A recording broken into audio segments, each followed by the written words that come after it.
In the village of Harmonia, two young men, Lucas and Ethan, were known for their contrasting personalities.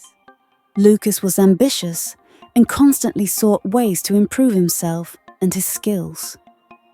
Ethan, on the other hand, was envious of others' success and believed that the only way to get ahead was to bring others down. One day, the village announced a grand competition, a race to the top of Mount Virtue. The winner would receive a golden staff, a symbol of wisdom and leadership, and the respect of the entire village. Both Lucas and Ethan decided to participate.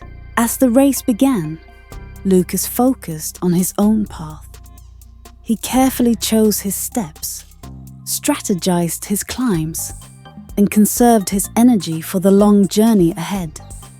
He occasionally paused to help other competitors who were struggling, believing that the spirit of the competition was not just about winning, but about demonstrating true leadership and friendship. Ethan, however, had a different approach. He saw every other competitor as an obstacle. Instead of focusing on his own climb, he spent most of his time devising ways to hinder others. He spread false information about the best routes, placed obstacles in their paths, and even went as far as to push some climbers off the trail when no one was watching. As hours turned into days, the effects of their strategies became clear. Lucas, though not always in the lead, maintained a steady pace. His positive interactions with others meant that he often received help in return. A climber he had helped earlier offered him water when he ran out, and another gave him a boost over a particularly steep rock. Ethan, however, found himself increasingly isolated. The energy he spent on sabotaging others left him exhausted and less focused on his own progress.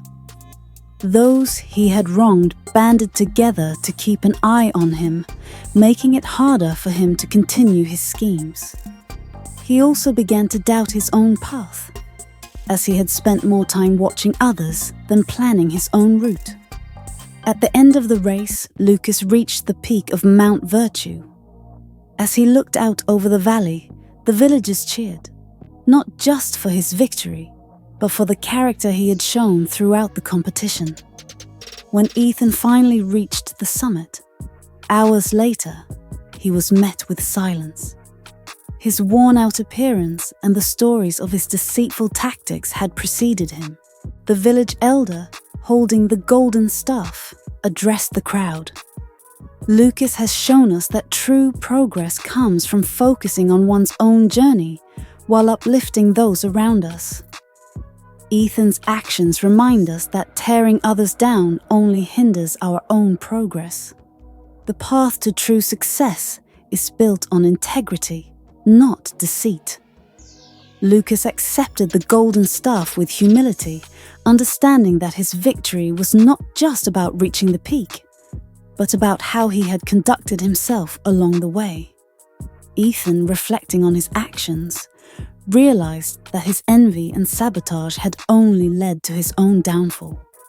From that day forward, the village of Harmonia held the lesson of the race close to heart.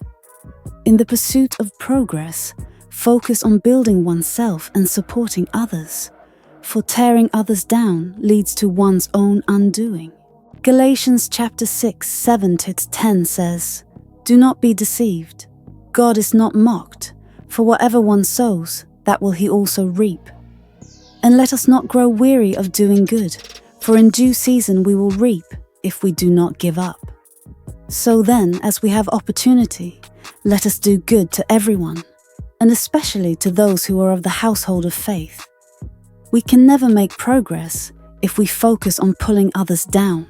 If you find this story inspiring, please like, share, subscribe, and leave a comment below. Thank you.